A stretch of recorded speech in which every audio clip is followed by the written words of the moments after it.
the video, the sex tape. Yeah, how do you face it? 10 years ago, you still want to ask. People. People are not forgiving. That's not my concern.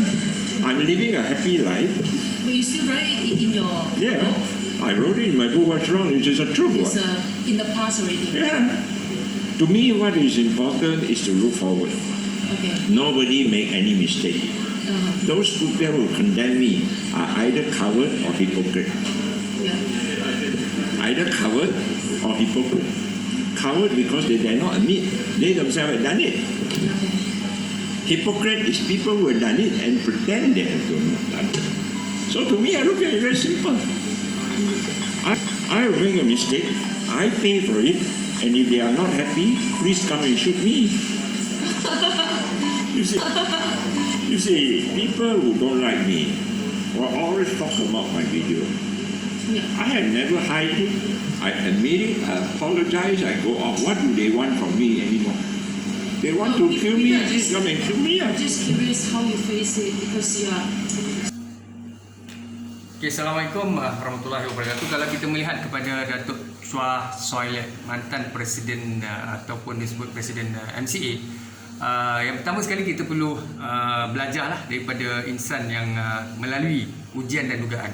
Datuk Chua Soy Lek sebenarnya seorang Presiden yang dikenali. Memang kita mengetahui beliau adalah mantan Menteri Kesihatan yang sangat-sangat kredibel dari segi performance. Ya, itu kita perlu akui. Di mana di bawah, saya bukan nak cerita Barisan Nasional Pakatan Harapan tidak, tapi pada ketika Barisan Nasional menjadi kerajaan, kita tahulah bagaimana seorang menteri atau Menteri Kesihatan ini, Datuk Chua Soy Lek, sangat-sangat kredibel, dihormati dan banyak idea, dan beliau cukup bagus dari segi leadership, ya, in terms of leadership.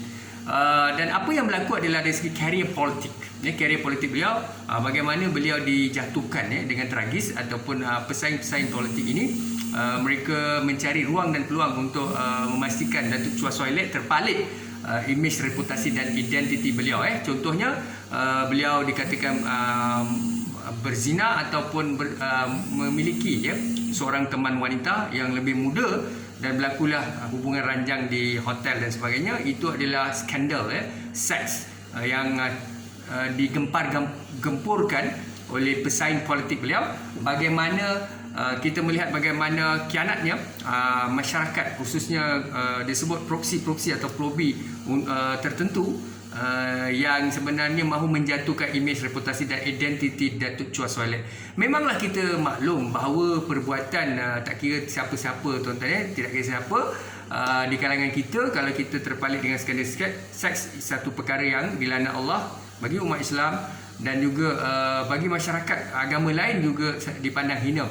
Tetapi saudara perlu faham, kebanyakan artis pendakwah ataupun disebutnya politician, ya, pensyarah, professors, ya, mereka CEO, mereka ini mempunyai profil, ya. Sebab itu saya sebut logos, ethos, pathos, ya. Ethos adalah credibility, seperti mana yang di-highlightkan oleh Aristotle.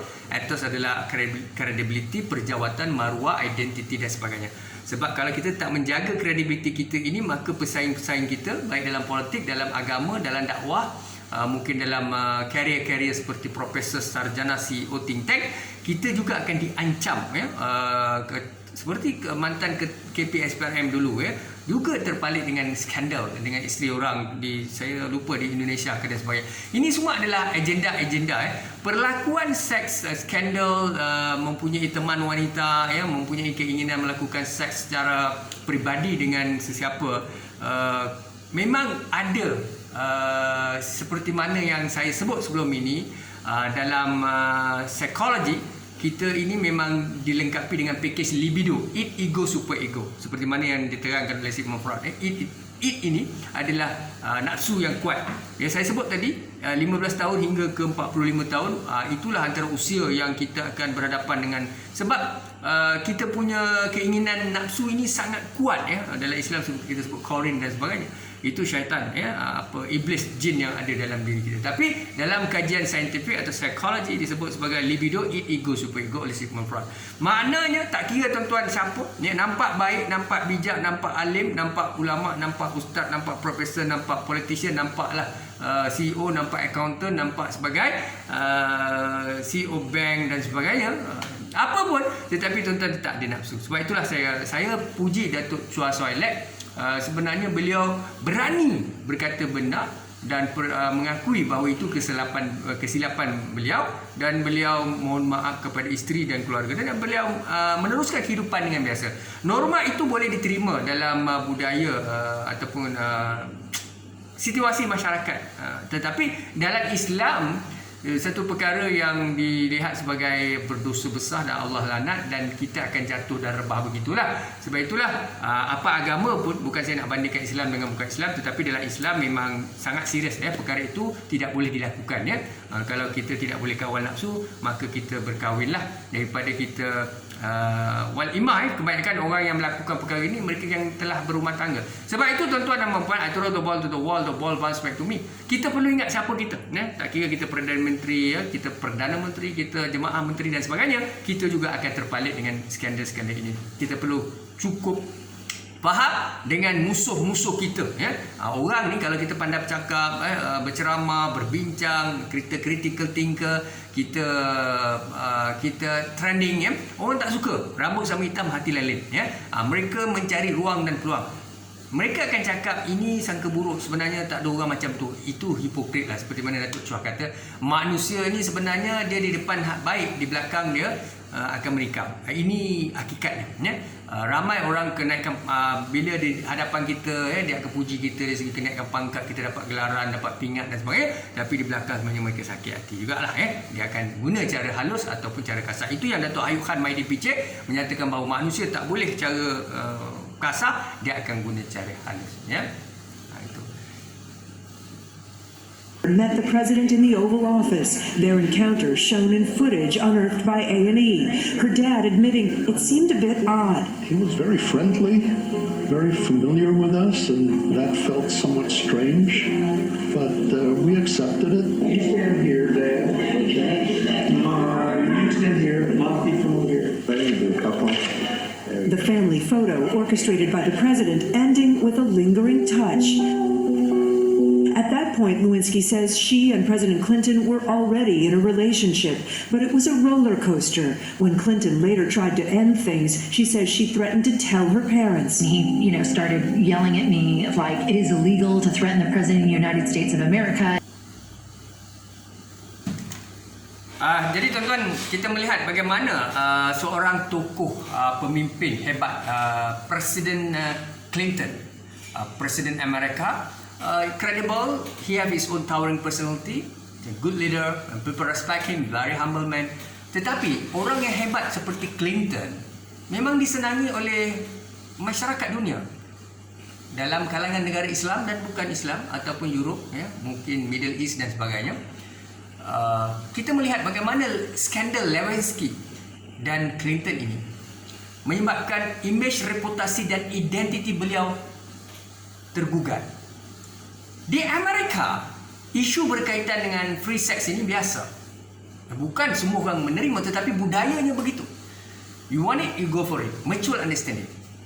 Perkara biasa. Tetapi kenapa Presiden Amerika ini menjadi asbab? Presiden Amerika ini menjadi sebab utama. Mengapa mereka mahu, sedangkan seks ini dilakukan begitu saja di Amerika? Suka sama suka. Tetapi mengapa mereka memilih Clinton? Inilah disebut agenda untuk menjatuhkan seorang pemimpin.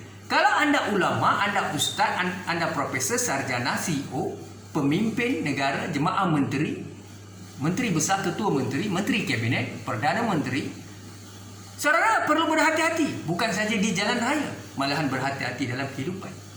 Kerana musuh-musuh kita, seturu kita, mereka yang bersaing dengan kita, mereka tidak akan boleh terima. Baik kita bergaul dengan macam-macam orang, stakeholders kita, audience kita ramai, kita bersalaman, berkenalan dengan rakyat, ramai peminat kita, khususnya wanita kalau kita lelaki. Kalau kita lelaki, perempuan suka kita. Kalau kita perempuan, lelaki suka kita. Maka kadang-kala oleh kerana Sigmund Freud pakar psikologi menyatakan bahawa libido ini ada dalam nafsu yang bergelegak dalam diri kita, memang ada pada semua orang. Apabila dalam satu kajian juga menunjukkan bahawa manusia yang banyak berfikir seperti scholars, think tank, pemimpin, mereka mahu membuat decision making, in term of decision making, in term of handling a crisis. Orang politik, pemimpin sarjana, scholar, CEO, mereka banyak fikir. Bila banyak fikir, mereka penat dan letih. Maka antara kekerapan atau antara kaedah yang dilakukan oleh khususnya orang Jepun, masyarakat Jepun, mereka bekerja kuat, berkualiti, pembersih. Tetapi orang yang banyak menggunakan minda dan berfikir ini, mereka mahu release tension itu.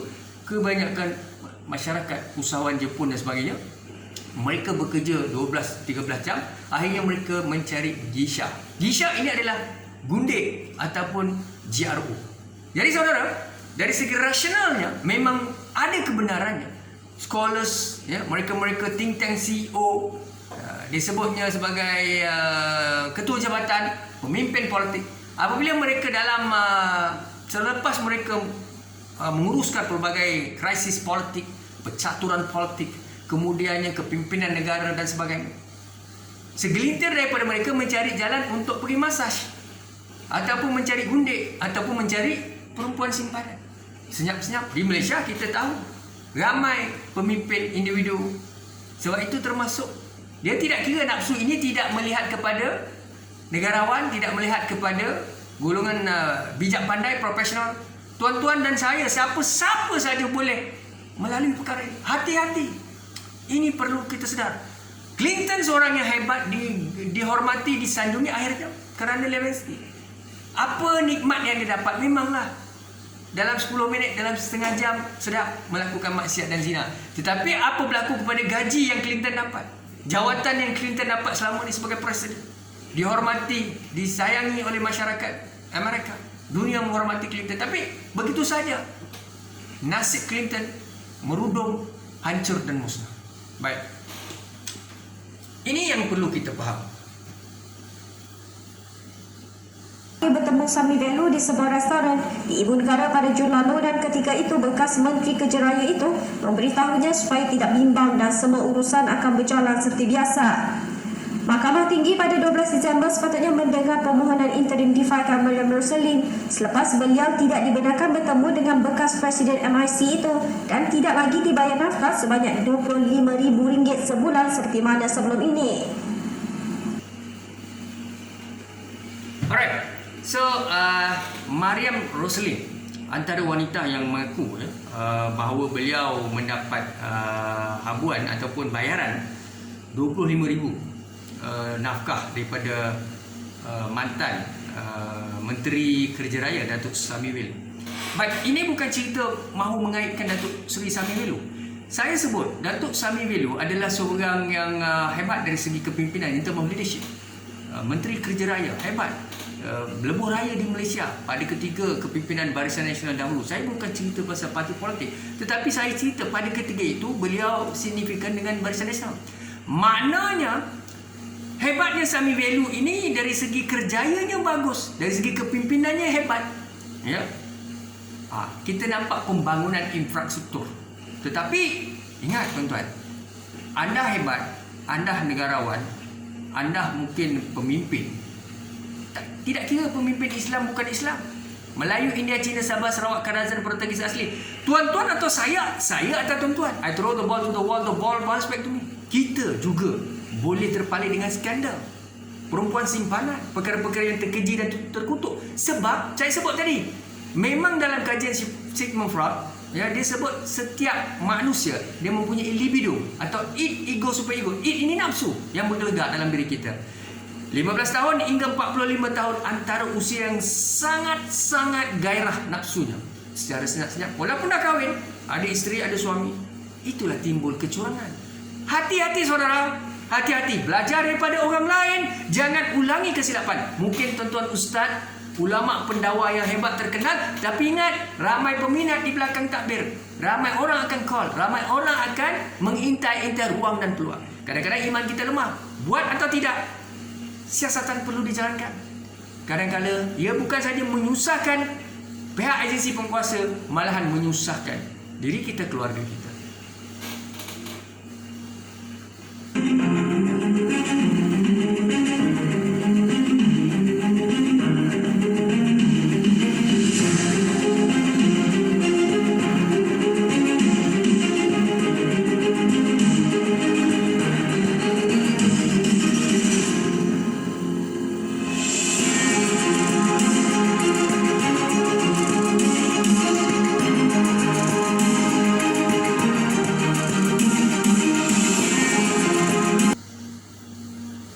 Baik, saudara, seorang pengarah berusia 55 tahun, pengarah yayasan di Terengganu, terpalit dengan isu 9 juta nilai suapan berkaitan projek pelitup muka.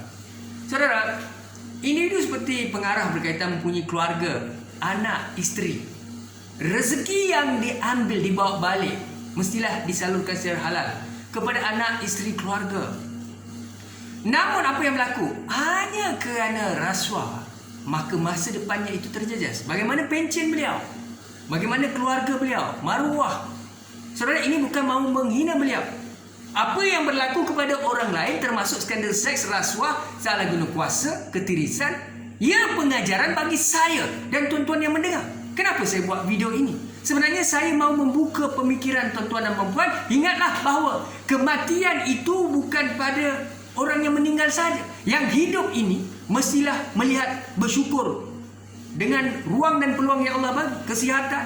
Kita masih hidup. Ramai yang telah meninggal dunia. Kalau diberi peluang dan ruang, orang yang meninggal mau balik kembali dan melakukan amal jariah, perkara yang baik. Tetapi itu tidak diizinkan Tuhan. Maka putuslah mereka dengan dunia.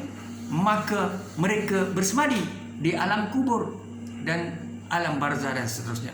Bagaimana kita? Begitulah. Apabila berlaku rasuah kepada orang lain, perzinaan, skandal, ataupun mereka terpalit dengan isu-isu tidak bermoral dan etika, corruptions, maka pengajaran untuk kita ini.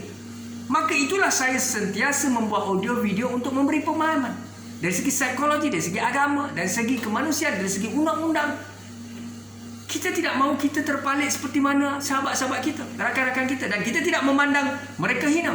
Orang yang baik tidak boleh membuka keaiban saudaranya. Tapi apa yang berlaku ini adalah saya mahu kes tadi ini menjadi satu contoh tauladan kepada kita. Untuk kita sentiasa beringat. Ingat saudara. Investigation is ongoing, but the focus is for those culprits who have been in hiding. Jolo and his and the other 5 or 6 of his right-hand men, those who were directly involved in this one, they are still in hiding. I would appeal to them to come back. There's no way, nowhere they can hide. So the sooner justice is delivered, the better for them. Come back. Baik, saudara. Mantan Ketua Polis Negara, Inspektor Jeneral Polis Tan Sri Datuk Seri Abdul Hamid Badur menyatakan bahawa beliau mahu mengheret pelaku rasuah, korupsi, jolo dan rakan-rakannya seramai 5 orang. Isunya, siapa yang membuka ruang dan peluang untuk jolo ini merampas aset khazanah rakyat berbilion-bilion, 2.6 bilion. Dan bagaimana jolo ini terlibat? Mengapa duit kita, duit rakyat, taxpayer money? Siapa dia yang sebenarnya mengizinkan, mempermudahkan urusan jenayah ini?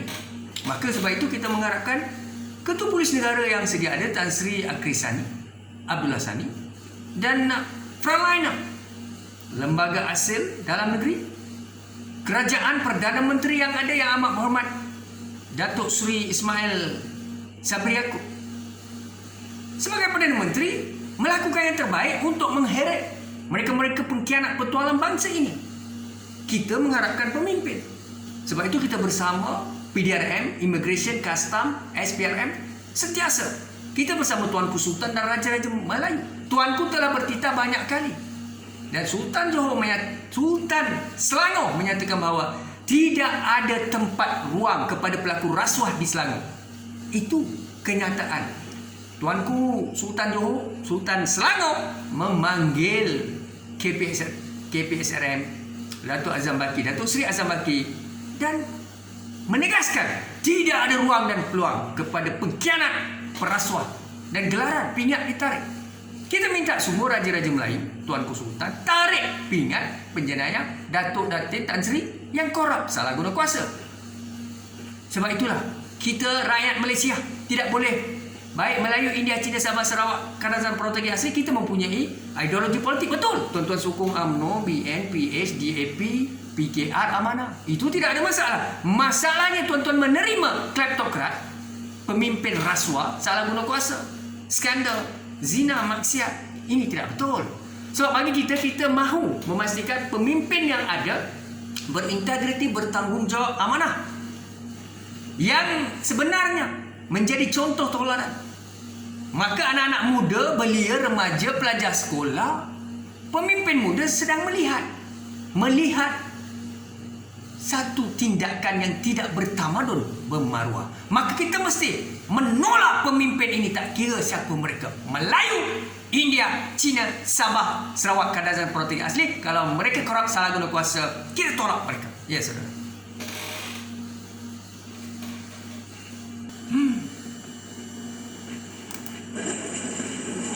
10 remaja dihadapkan ke Mahkamah Magistrate Taiping atas dakwaan merogol seorang gadis berusia 13 tahun bulan lalu. Semua mereka yang berusia antara 15 hingga 17 tahun dituduh melakukan perbuatan itu di sebuah rumah kosong dan beberapa lokasi lain di sekitar. Saudara, isu berkaitan dengan merogol gadis beramai-ramai, bergila-gila, bukan perkara baru.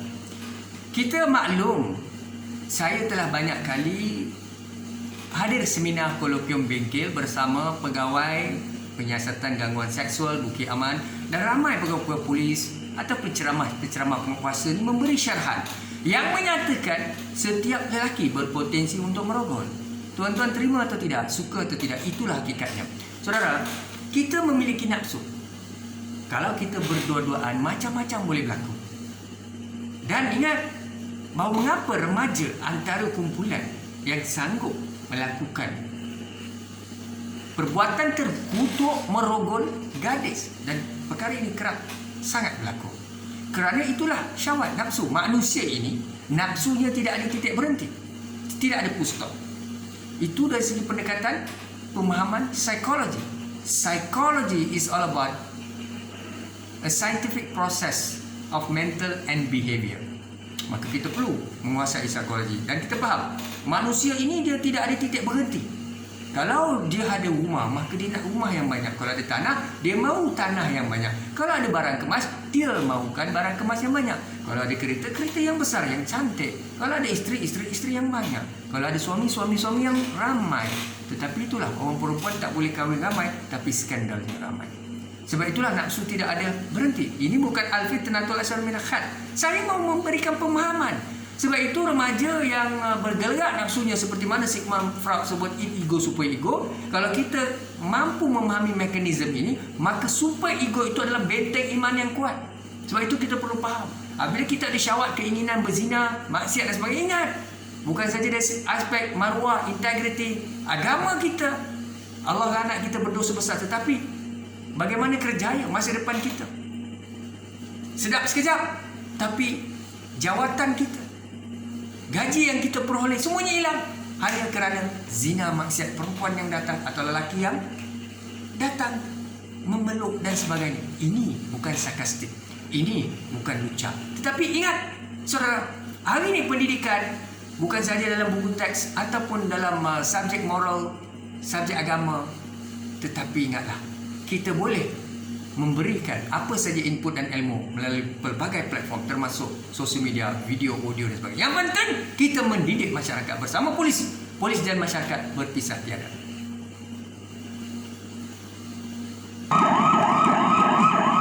Jadi keseluruhan tangkapan yang dilaksanakan dalam operasi selama 4 hari ini adalah 18 orang.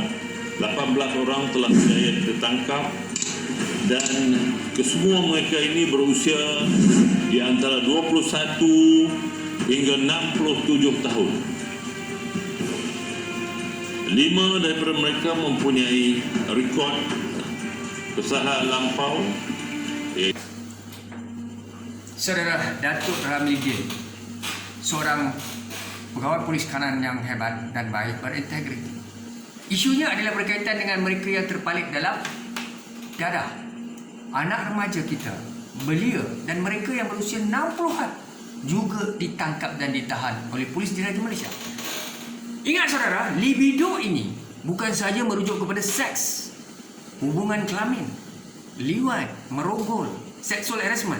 Malahan libido juga berkaitan dengan rasuah, dadah. Apa mahu jadi? Apa akan berlaku dengan masyarakat kita? Saudara, kalau kita seorang peribumi Melayu, Sabah, Sarawak, Kadazan, macam-macam peluang dan ruang kerajaan bagi kita, rezeki kita. Tetapi apakah kita mahu sia-siakan hidup kita dengan dadah, dengan merompak, dengan jenayah, rasuah? Tidak kira bumi putera atau tidak. Masyarakat Melayu, India, Cina, Sabah, Sarawak, Kadazan, Protegi asli, apa agama, kita sama saja. Ingatlah saudara, hanya kerana ketagih dadah, minum arak, kita sanggup melakukan perkara-perkara yang tidak masuk akal. Membunuh, merompak dan seterusnya. Kita tidak akan diberi ruang dan peluang untuk menjadi penjawat Allah. Sebab itulah kita perlu ingat, mengapa pihak berkuasa sentiasa committed untuk memerangi jenayah. Sebab itu kita mahu Ketua Jabatan Polis Diraja Malaysia, SPRM, Kastan Immigration, berintegriti, beraccountability seperti Datuk Akri Shani, seperti Tan Sri Datuk Seri Abdul Hamid Badaw, Datuk Ayub Khan Maidin Piche dan semua peralatan yang hebat dan berkualiti. Saudara, mengapa whistleblower, orang yang seperti saya dan tuan-tuan yang mahu mencegah jenayah, sentiasa bersama pihak berkuasa menjadi pengadu dan sentiasa memberi ceramah-ceramah berkaitan seperti hari ini? Ramai juga yang tidak suka dengan kita, ataupun mereka-mereka dalam apa-apa agencies, federal, state, local government. Mungkin mereka tidak suka dengan kita kerana kenapa dan mengapa? Sebabnya adalah mereka risau orang-orang macam kita ini sangat berintegriti dan berani. Sebenar-benar taubat adalah taubat nasuha. Kita sentiasa sungguh-sungguh membantu peralainan. Tetapi ada pihak dalam sistem dan di luar sistem tidak senang dengan kita kerana mereka bimbang sekiranya Ketua Polis Negara, Perdana Menteri, Jemaah Menteri, Ketua SPRM, Ketua Pengarah Custom Immigration, Ketua-ketua kerajaan KSN, mereka-mereka ini berintegriti, beraccountability, berani, bersih, maka siapa yang mahu melakukan rasuah, zina, maksiat, mencuri, merompak ini tak boleh lagi melakukan di Malaysia. Mereka risau. Itu punca pendapatan yang haram, tapi mereka, bagi mereka halal. Mengapa? Kerana mereka sudah menjadi darah daging mereka. Baik, saudara. Baik tuan-tuan dan puan, itulah saya untuk memberi segala maklumat yang terbaik untuk masyarakat dan negara. Orang suka atau tidak, saya hanya ada platform ini. Saya bukan ada platform di TV3, RTM, Astro, Utusan, Berita Harian, tidak. Maka kita gunalah apa-apa platform yang ada. Kerana itu ruang yang ada. Maka ingat, scholars, professors, think tank, opinion leader, student, siapa saja rakyat Malaysia, Melayu, India, Cina, Sabah, Sarawak, Protegi asli.